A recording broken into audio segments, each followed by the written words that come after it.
So people often ask me, do you believe in God? Which I don't like that question. First of all, it's an attempt to box me in a sense.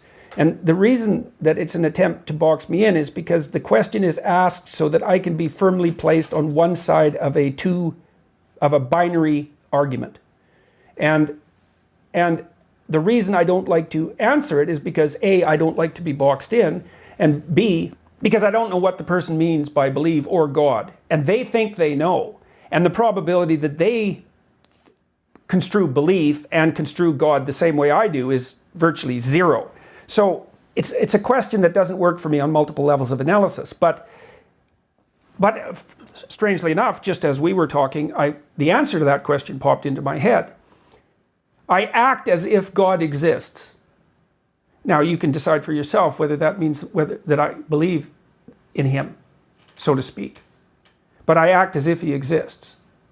So that's a good enough answer for that. Then with regards to these other issues, the divinity of Christ, well, I would say the same problems with the question formulation obtain. What do you mean by divine? And also, what do you mean by Christ? These are very, very difficult questions. Now, I believe that, for all intents and purposes, I believe that the Logos is divine. Insofar as if by divine you mean of ultimate value, of ultimate transcendent value, yes, it's divine. It's associated with death and rebirth, clearly, because the Logos dismantles you and rebuilds you. So that's what happens when you make an error. When you make an error, some part of you has to go. That's a sacrifice. You have to let it go. Sometimes it's a big part of you. Sometimes it can be such a big part of you that you actually die, right, instead of dying and being reborn. Is there something more than merely metaphorical about the idea of dying and being reborn? Yes, there is, because those are associated with physiological transformations. What's the ultimate extent of that? That's a good question. The question is, what happens to the world around you as you increasingly embody the Logos? And the answer to that is, we don't know. We don't know what the ultimate level of this. Now, the hypothesis is, and it's a hypothesis that extends to some degree to Buddha as well, the hypothesis is that there has been one or two individuals who managed that, and that in their management of that, they transcended death itself. Well, then you might ask yourself, well, what do you mean by transcended death? Well, in the case of Christ, let's assume he was a historical figure for the time being, which I think is the simplest thing to assume. I think there's sufficient evidence to conclude that. You could conclude otherwise, but I feel that there's sufficient evidence to conclude that.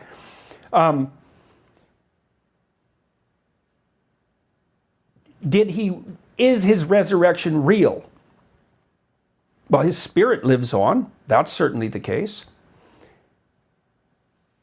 In what sense do you mean spirit? Just to qualify that. Well, let's imagine that a spirit is a pattern of being. And we know that patterns can exist, patterns can be transmitted across multiple substrates, right? Vinyl, electronic impulses, air, vibrations in your ear, neurological patterns, dance. It's all the translation of what you might describe as a spirit, right? It's that pattern. It's independent of its material substrate. Well, Christ's spirit lives on. It's had a massive effect across time. Well, is that an answer to the question? Did his body resurrect? I don't know. I don't know. The accounts aren't clear, for one thing. What the accounts mean isn't clear. I don't know what happens to a person if they bring themselves completely into alignment. I've had intimations of what that might mean. We don't understand the world very well.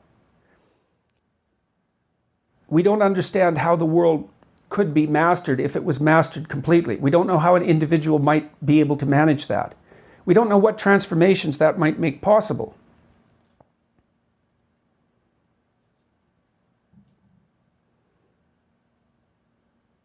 I'm going to do a series on the Bible, that's one of the things I want to investigate more thoroughly and formulate my thoughts about more thoroughly, because it is a crucial issue.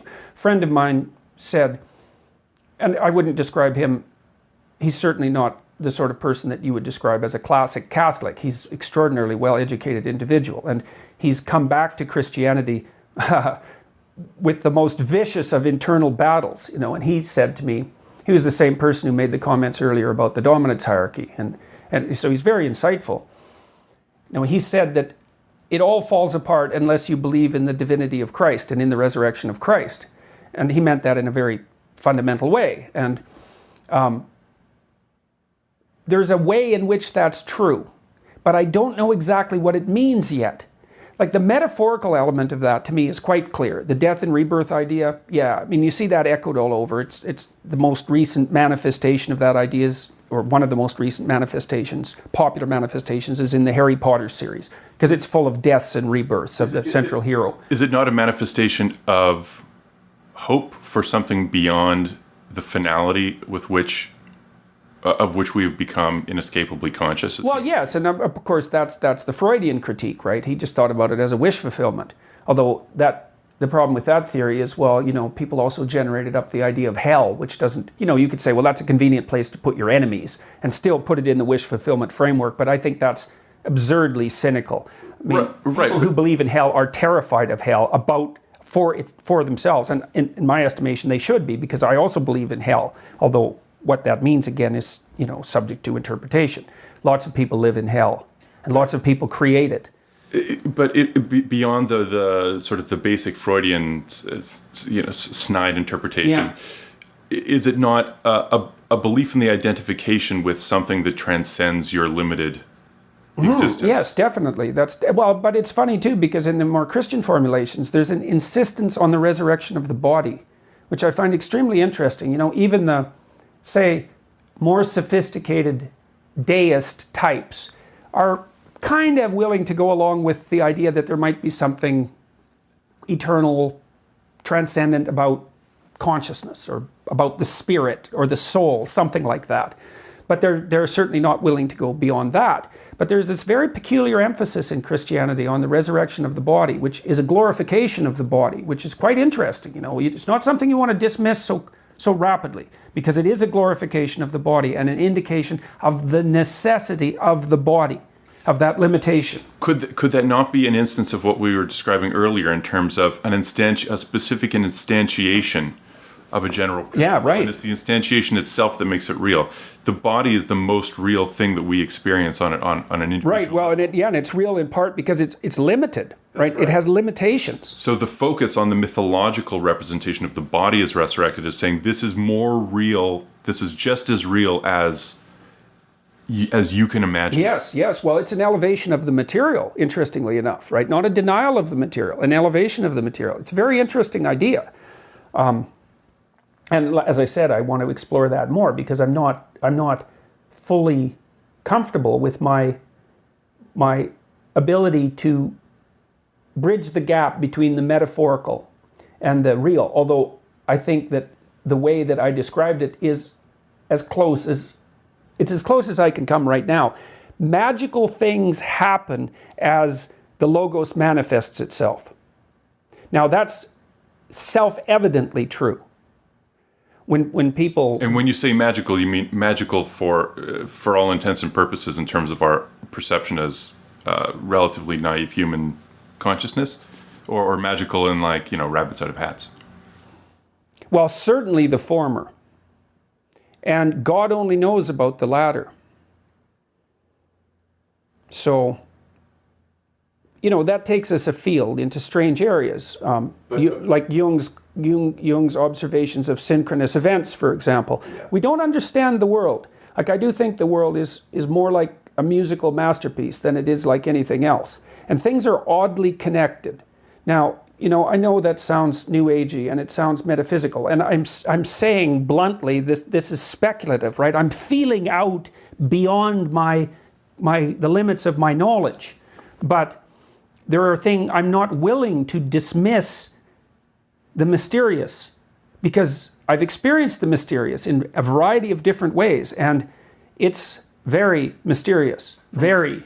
from a cognitive perspective, is that not the most rational position to take in any case? Because we know our cognition is inherently bounded by a whole range of constraints. Well, we certainly know that we're bounded by ignorance and that there's far more going on than we know or can know. We do. The problem is that when you start to speculate, it's a projection of your imagination. Now, that's not necessarily a bad thing, because that is actually, knowledge advances through projection of imagination. But the problem is you can see yourself reflected back at you, and then it's self-fulfilling.